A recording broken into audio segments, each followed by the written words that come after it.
Assalamualaikum warahmatullahi wabarakatuh. Perkenalkan, nama saya Egi Sinta Sunaria dengan NIM 2307127074. Kali ini saya akan menjelaskan mengenai modul sistem pengkondisian udara.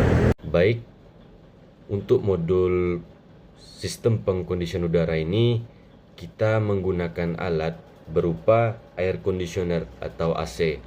Jadi tujuan dari pelaksanaannya praktikum dari sistem pengkondisian udara ini adalah satu, untuk diketahuinya coefficient of performance atau COP standar pada sistem pengkondisian udara.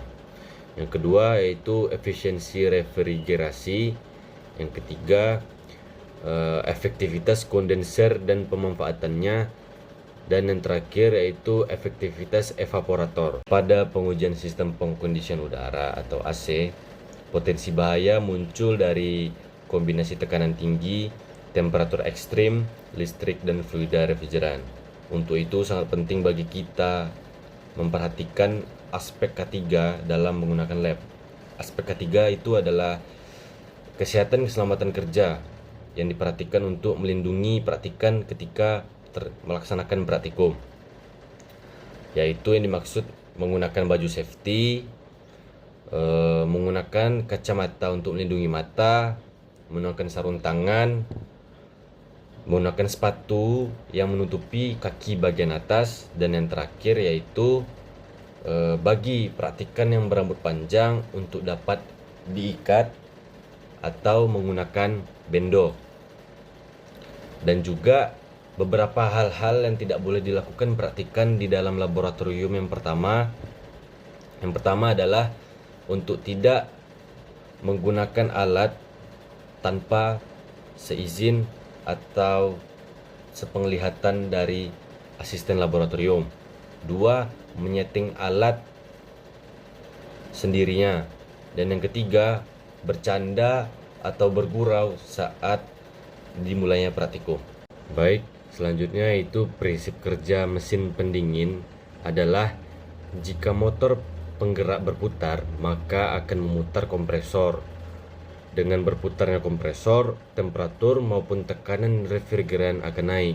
Hal ini disebabkan molekul-molekul dari refrigeran bergerak lebih cepat akibat proses kompresi. Gas dari refrigeran akan merambat pada pipa-pipa kondenser dan media pendingin. Sistem yang menghasilkan proses refrigerasi adalah refrigerator atau pompa panas, dan siklusnya disebut siklus refrigerasi. Siklus refrigerasi yang banyak digunakan adalah siklus kompresi uap sederhana, di mana refrigeran diuapkan dan dikondensasikan dengan jalan mengkompresi uap tersebut. Baik, saya akan menjelaskan siklus refrigerasi kompresi uap. Sistem pendingin menggunakan aliran zat yang berupa cairan atau uap yang berubah-ubah keadaannya saat menjalani siklus. Hal ini disebabkan oleh tekanan temperatur, entalpi, dan entropi adalah sifat penentu selama perubahan. Maka hubungan antara sifat-sifat ini dapat digambarkan dengan diagram pH, yaitu pada diagram siklus tahap 1, 2, kompresi secara adiabatik dan reversibel dari uap jenuh menuju tekanan kondenser. Tahap 2, 3, pelepasan kalor secara reversibel pada tekanan konstan menyebabkan penurunan panas atau desuperheating dan pengembunan refrigeran. 3 dan 4, ekspansi irreversibel pada entalpi konstan cairan jenuh menuju tekanan evaporator. 4 ke 1, yaitu penambahan kalor pada tekanan tetap yang menyebabkan penguapan menuju uap jenuh. Beberapa tahap dalam prosedur, yaitu 1, tahap persiapan. 1. Sistem divakum selama sekitar 10-15 menit hingga sekitar 30 psi untuk menghilangkan gas non-condensable. 2. Sistem diisi refrigeran menggunakan charging manifold. 3. Arus listrik disesuaikan dengan spesifikasi AC sekitar 2,8 sampai 3,2 ampere. 2. Tahap running, yaitu 1. Reservoir diisi air. 2. Pompa air dihidupkan untuk mensirkulasikan air ke heat exchanger. 3. Kompresor jalankan sekitar 15 menit hingga kondisi stabil. 4. Setelah stabil, dilakukan pengambilan data di berbagai titik. Nah, tahap untuk pengambilan data, yaitu data yang dicatat meliputi tekanan sisi evaporator dan kondensor, 2. Temperatur inlet dan outlet evaporator, 3. Temperatur inlet dan outlet kondensor, 4. Temperatur air dan lingkungan.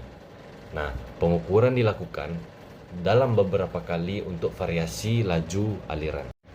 Baiklah, saya akan menjelaskan mengenai mekanisme yang terjadi pada AC hingga energi tersebut masuk dan hingga keluar. Yang pertama, energi listrik ke kompresor atau energi utama. Energi pertama yang masuk adalah energi listrik. Energi listrik digunakan untuk menggerakkan kompresor, yaitu komponen utama pada sistem AC. Mekanismenya yaitu arus listrik mengalir ke motor kompresor. Kedua, motor mengubah energi listrik menjadi energi mekanik. Tiga, kompresor menekan refrigeran sehingga tekanan akan naik, temperatur akan naik, dan juga energi internal refrigeran akan meningkat. Kedua, beban panas dari ruangan atau beban pendinginan. Energi kedua yang masuk adalah panas dari ruangan yang didinginkan. Yang ini terjadi di evaporator. Mekanismenya yaitu 1. Refrigeran bertekanan rendah masuk evaporator. 2. Refrigeran menyerap panas udara ruangan. Yang ketiga itu refrigeran menguap dan menjadi gas. Nah, dan selanjutnya ini adalah mekanisme energi yang akan keluar, yaitu kalor yang dibuang ke lingkungan. Di kondenser, refrigeran panas melepas energi ke udara atau air pendingin. Dan prosesnya itu refrigeran panas dari kompresor masuk ke kondenser. 2. Panas berpindah ke lingkungan. Dan yang ketiga, refrigeran berubah menjadi gas menjadi cair. Baiklah, saya akan menjelaskan parameter yang diukur pada percobaan kali ini. 1. Tekanan refrigeran diukur pada 4 titik sistem sekitar kondenser dan evaporator dengan variabel yaitu P1, P2, P3, P4 dengan satuannya itu megapascal dan bar. Peran dalam performa yaitu tekanan menentukan entalpi dan kerja kompresor. 2. Temperatur pada berbagai titik. Pada modul terdapat T1 yaitu temperatur kondenser inlet, T2 temperatur kondenser outlet, T3 temperatur evaporator inlet, T4 temperatur evaporator outlet, T5 temperatur air inlet, T6 temperatur air outlet, T7 temperatur lingkungan dengan satuannya derajat Celcius atau Kelvin.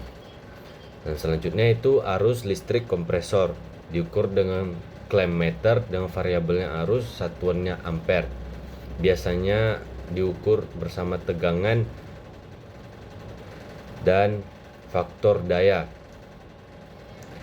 Dan selanjutnya yaitu laju aliran massa air pendingin yang ditentukan dari pengukuran volume dan waktu, dan variabel itu m dot air dan satuannya yaitu kilogram per second atau kilogram per menit. Baik, selanjutnya saya akan menjelaskan persamaan dasar pada percobaan sistem conditioning udara ini, yaitu 1. Efek refrigerasi atau ER. Secara umum ER sama dengan H1 dikurang H4, dengan arti H1 itu entalpi keluar evaporator, H4 entalpi masuk evaporator dengan satuannya kilojoule per kilogram. Dengan pengaruh semakin besar ER, kapasitas pendinginan meningkat. 2. Kerja kompresor spesifik dengan persamaan WK sama dengan H2 dikurang H1 dengan satuan kilojoule per kilogram, dengan makna dan arti energi yang diperlukan untuk kompresi, dan pengaruhnya itu jika WK naik tajam efisiensi sistem akan turun. Dan ketiga yaitu laju aliran massa refrigeran. Secara umum persamaannya yaitu m dot ref sama dengan Kk per H2 kurang H3 dengan satuan kilogram per second. Maknanya yaitu dan arti seberapa baik refrigeran bersirkulasi, pengaruhnya yaitu mempengaruhi kapasitas pendinginan total. Sekian dari penjelasan saya. Mohon maaf apabila ada kesalahan. Assalamualaikum warahmatullahi wabarakatuh.